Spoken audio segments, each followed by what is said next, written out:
Hello everyone, right next to me is the all-new Mercedes CLA, the car that took the social media through the roof. And I'm being honest about this because everybody has been talking about it. Instagram, YouTube, everybody. However, I'm going to confess to you all, there's a very big difference between the pictures and what you see here. Because in the photos, the lightings and everything just made this CLA look awesome. It looked so good. In fact, it became my dream car temporarily.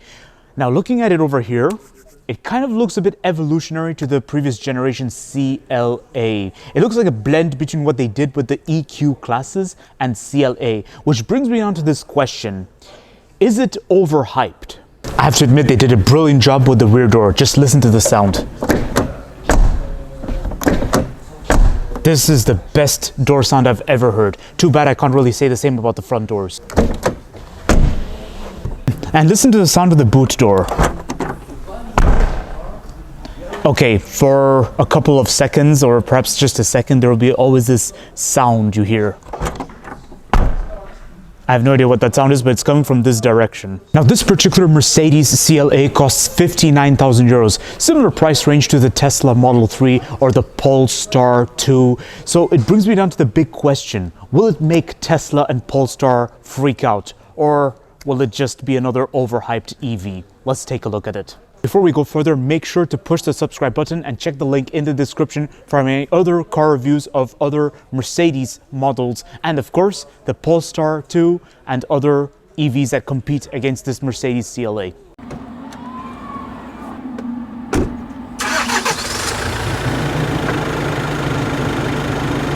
I want to talk to you all about Mercedes small cars.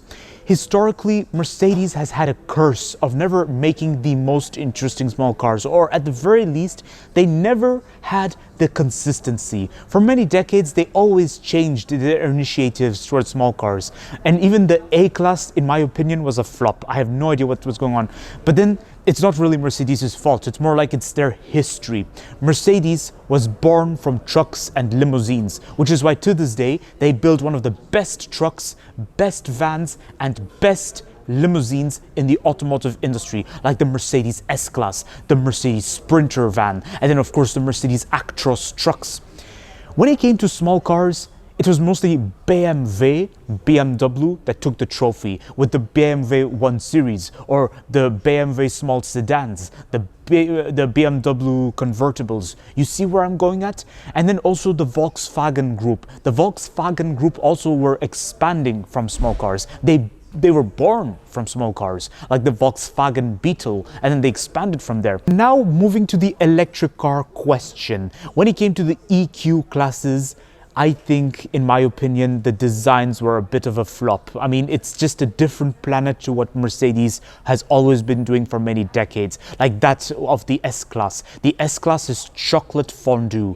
The Mercedes sports car, the AMG GT, it is also chocolate fondue because it screams history. It screams the Mercedes identity. And then when you look at the Mercedes SUVs, like the GLC, and then when you look at the Mercedes Sprinter van, when you look at the Mercedes Actros trucks, you see the real Mercedes history. Looking at the CLA class, I failed to notice any of that. Now I want to talk to you all about the CL classes. Historically, Mercedes never had the consistency because they always had one model that was released in this segment of coupes or coupe sedans, you see, quote unquote coupe sedans. But then they discontinued it for one reason or another, because I can think of many models. I heard of the CLK, I think it was a CLK compressor with a K at the beginning, and it disappeared. I have no idea why. Then I know of the Mercedes CLS, but the CLS disappeared as well. Like nobody's talking about it, or I think they stopped it. I'm not sure.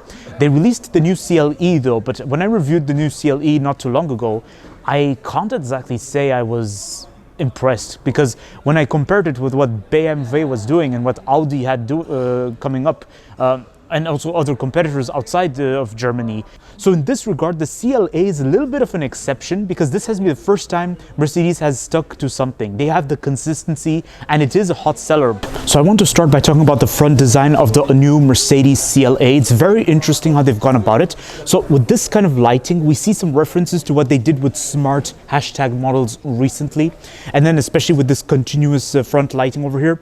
Now, if I'm being honest, continuous front lightings just do not go well with Mercedes, but that's just my opinion. And also, I'm not sure about these micro Mercedes badges they put over here for the decoration, but then it does look cool from a certain angle, and it does look like stars from a distance when they illuminate. I don't think these illuminate, do they? I know that on some models I've seen them illuminate, so it does look cool. But then also, it looks like an evolution from what they did with the CLA. They still maintain the Mercedes identity, this oval grille over here. Across social media, everybody was talking about the CLA class, and I kept seeing this particular angle.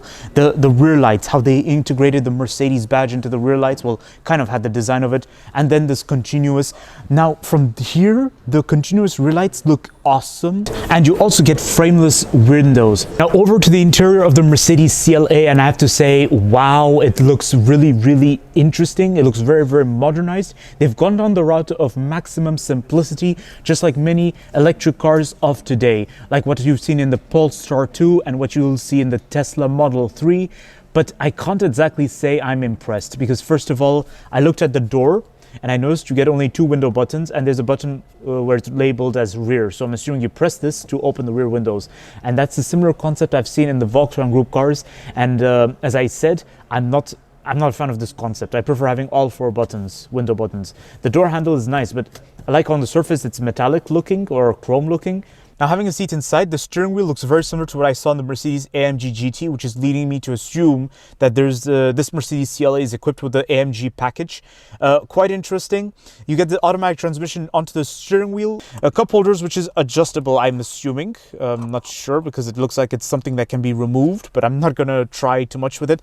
Now, this area reminds me of what I saw recently in the smart hashtag 5. It's very, very interesting. What's going on here?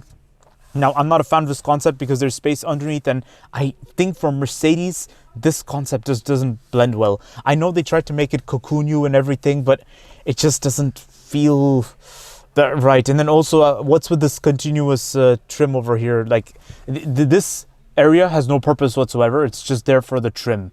Whereas this screen over here is nice, but you have to touch the screen. There's no swivel wheel here, and because this whole area is vertical, it's almost 90 degrees. It has a bit of a bizarre appeal, in my opinion, because many car manufacturers have a little bit of an incline when they design their infotainment system, or they at least tilt it somehow, you see. Whereas with Mercedes, this thing is 90 degrees and it's just there. But then, to be honest, it's a selective taste. Some people are not even going to pay attention to the detail. And the infotainment system is nice, but I feel like the Volkswagen Group have a nicer detail to it. They add more information, they add more details. Whereas when it comes to BMW, for most part, they have the most engaging infotainment system, one of the best infotainment system in the automotive industry.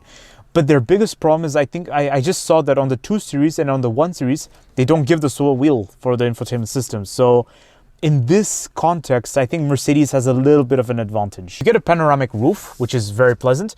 And you get your seating adjustment onto the door, like how a traditional Mercedes should be. And by the way, this area is like solid. This thing is well built. You cannot even budge it. Okay, I give that to Mercedes. It's very well built. And then you get your central console storage over here, which is rather small, but it's kind of a similar concept as what I've seen recently in the Smart Hashtag 5. Quite interesting. And then you get your glove box, which is, wow. The glove box has to be the most shallow I've ever seen. And then the door bin is very shallow. But I like this Alcantara lining you get onto the door. It's very cute. I'm just going to be honest. It suffers the same problem as the Smart Hashtag 3, which means there's less priority on practicality and more priority on the styling aspect of things. So when it comes to practicality, I think the Polestar 2 makes more sense, in my opinion, because the Polestar 2 really, from all angles, there was something so desirable about it. Take a look at the infotainment system and just look at this trim over here for the front seat passenger. That's cute. So the infotainment system is very well. It's good. It's better than average, but it's just maybe not on par with the Volkswagen Group and BMW or BMW. Although BMW depends which model really, because when it comes to the 1 Series and 2 Series, I'm a bit surprised they don't give the sole wheel for it. It's, or at least I don't know, maybe it's optional, not sure. And then you get your instrument cluster over here, which is tiny and cute, but at the same time nicely detailed. Taking a look at the rear seat, everyone, this is really interesting. What's going on? The entrance is easy, although just watch out for this area above, it gets in the way. But you'll be surprised to see that the headroom is good, but that's probably thanks to the panoramic roof. What's going on? But I like those air vents over there. They look like something you expect to see in a jet. Now over here is the boot space of the Mercedes CLA. It is just there though. It's got no intelligent features like the 12-volt socket or anything, but it's got some practicality features on the side, and there's no tether point or anything. But underneath this floor, you do get some repair kit, but that's it really. And the body paint sticks out very proudly over here, so you have to be careful with your luggage in long term. You do not want to scratch this nice body paint. And for a price of 59,000 euros, there's no electric rear door. It's manual. You have to pull it down by yourself. So here's my conclusion of this new Mercedes CLA. For a price of 59,000 euros, I have mixed feelings about this Mercedes CLA. I think it was a bit overhyped because when it was out on social media, everybody was talking about it. It looked so gorgeous, but that was also because of the angle it was taken photos of and also the lighting and everything. But then you see it in real life and then I'm like, what? What was the hype all about? And then also when compared with the Polestar 2 and the Tesla Model 3, the Tesla Model 3 is a star of the industry. Everybody talks about the Tesla Model 3. Everybody knows the Tesla Model 3. It is one of the most reputed electric cars out there. The Polestar 2 has a rich identity to it. It has this strong Volvo attachment. You see, it echoes the Volvo history, especially with that of the Volvo sedans. This car may be a sedan, but it has certainly the feel of a coupe, or it has some traits of a coupe. The fact that they prioritize style over practicality. Everywhere I looked, I could see more style than practicality solutions, guys. Even a Skoda Superb has more practicality solutions than this, and yet that thing costs almost 10,000 euros less than this thing does. How amazing is that? And even a Polestar 2 is just as practical. So I just wonder, was the Mercedes CLA overhyped, or is there something I'm missing? Because it should also be noted, this is a new chapter for the Mercedes brand. So don't forget to like, subscribe, and stay tuned for more videos that are on the run. And check the link in the description for my car reviews of other Mercedes cars, including the EQ classes, and then of course, the potential competitors of this all-new Mercedes CLA. I will see you all next time.